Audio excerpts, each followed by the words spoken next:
Welcome back, everyone. It's me, Dr. B the Chemi. And today, we're going to talk about tips and tricks to make visually appealing figures.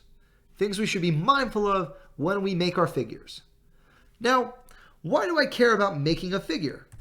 Well, a lot of the times, you're going to be giving a presentation. And within that presentation, you're going to be presenting a lot of your work. And the objective of this presentation is for people to understand and appreciate your work, so that by the conclusion of your presentation, everyone knows what you've been up to, and now hopefully some people have new ideas of what they can be doing with their work based on what you talked about. And throughout your presentation, a lot of the times you're going to be showing figures about your results to illustrate the trends and results you found. And it's a lot easier to maintain the audience's attention when you make visually appealing figures and that are easy for the audience to see. And so that's why we're going to, in this video, talk about how to make a visually appealing figure and why certain features are appealing versus unappealing. Now, I'm going to focus a lot on making figures in Excel because that's a very common platform that a lot of folks in industry use. And this is the default settings of Excel. Don't do this. You may be thinking, but it looks fine. It's got all the information I need. I have these points. I've got numbers on my axes. There's even a chart title to indicate what I'm showing. This looks good, doesn't it? Not really. There's actually a lot of different features within this figure that we can modify to make it stand out even more and be a lot more appealing to the audience. So the first thing we'll talk about is adding chart title or axis titles. So in that previous figure I showed you, there were no axis titles. So unless I heard exactly what you said when you showed me the figure and you told me that the y-axis is sodium hydroxide concentration and the x-axis is time, I wouldn't know that. And therefore, that figure has very little meaning to me. And I have zero appreciation for what you've done. And so that's why you need to include axis titles. You need to specify what you're showing on each axis. And additionally, you can eliminate the chart title at the top of your figure. The reason is that when you give a presentation, you are going to be the chart title. You're going to be the caption that explains everything. So you don't need a chart title. You don't need a caption. You will do the work by explaining it. The next thing when you're making your figure that we want to modify is we want to add a little black into the figure. So we want to make our text black, we want to make our axes black, and the reason for this is so that your figure pops out from the screen. As you can see here, there was a little bit of a difference when I went from slide 5, the regular figure, to slide 6, where I've modified my figure to have the black so that it pops out a little bit more. You want that nice contrast so that it's easier again for the audience to see everything.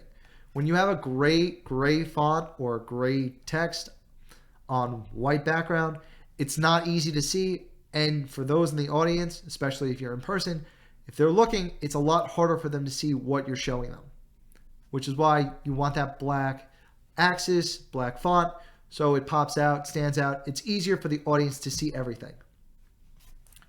So now that we got those pieces, the next thing that you want to work on is the tick marks and having an appropriate axis on your axes, or appropriate increment you go up on the axes. So in this case, I've got tick marks and I've changed the y-axis increment to go up in increments of 1 rather than 0.5. The reason I'm doing that is so that my y-axis isn't as cluttered. I don't need the halves in my increments, just because I got the point of it by going up in increments of 1. It's decluttered my y-axis, so it looks more visually appealing. If you have too many numbers on an axis, it starts becoming cumbersome for me to read and interpret what you're showing me.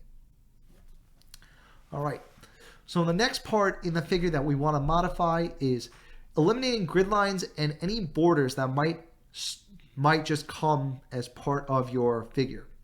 The reason why we don't need the grid lines is because when you're showing your figure, generally the audience is trying to just get the trend. been trying to see, in this case, that over time my sodium hydroxide concentration is increasing. And for that reason, I don't need grid lines because my audience doesn't need to know all the specific values. In certain situations, if you're trying to report statistical data that is relevant to the people that your audience that you're presenting to, okay, then some grid lines, the horizontal grid lines, can make a lot of sense. But most of the time, if you're focusing generally on the trend in the trend, you don't need grid lines, and you can therefore eliminate those. So again, it's decluttering your figure. All right. Now, the next part that we're going to work on is formatting your markers to make them large, and you want to make them hollow. The reason why is because if you have several sets of data together and you have hollow markers, that now allows the audience to see any overlaps between your sets of data and to now know if you had several sets of data and you actually were missing data at certain times. The audience will actually be able to know that because of the hollow markers, and they'll know that, oh, okay, there was an overlap here. Okay, so they collected data at both of these at this time for both experiments, but at this other time, I only see one marker. The other one is not appearing, especially because my marker is hollow. Therefore, they didn't collect data at that point. I may have a question about that. I'm going to ask that later. That's something you may be thinking about during the presentation, which is why it's beneficial to use hollow markers. You also want to use dark borders for your markers so that, again, it has a nice contrast. It pops out and helps the audience see everything that you want to see, you want to show. Okay. Now, you may be also wondering, should I be connecting all my markers? Doesn't that make sense? It's a feature in Excel. I should be connecting my markers. No, not necessarily. If you're connecting markers for the sake of just connecting markers, you shouldn't do it. People don't need all those connections. In this case, for example, I'm showing sodium hydroxide concentration, and I'm showing that it's increasing over time.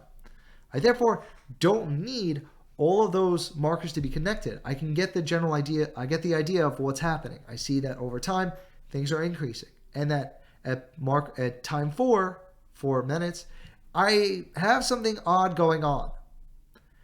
And so then in this case, I don't need to connect all the markers. If in certain situations, such as when you're showing a lot of sets of data together and it's hard for the audience to distinguish each set of data from each other, and you really want the audience to be able to see clearly which sets of data, which data points go along with each other, then okay, it can make sense to connect your markers. But in that situation, it also may be beneficial to separate out your data into a couple of separate figures so that it's easier for the audience to focus on certain sets of data.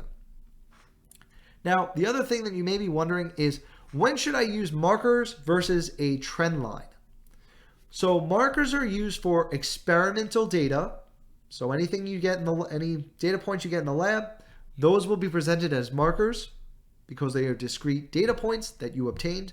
A trend line is something that's theoretical. So if there's a correlation that you're expecting to see, that would be an appropriate place to have a trend line. Or if you're doing a regression, you're trying to back out, let's say, the slope of your line, that is another appropriate time to have a trend line. If you're throwing a trend line in for the sake of throwing a trend line in, don't do it again, because there's no point of it. There's no reason you're including the trend line other than you think it's appropriate. If you're going to include a trend line, there needs to be a reason for including it. Okay. So that essentially wraps up this whole talk where we went over this general figure and all the different ways that we can modify this figure to transform it into something more visually appealing that is going to keep the audience's attention better than the default settings of something like Excel. So thanks a lot for tuning in. In the next video, we'll talk about how you actually can make this type of figure on the right in Excel. And for now, I'll see you in the next one.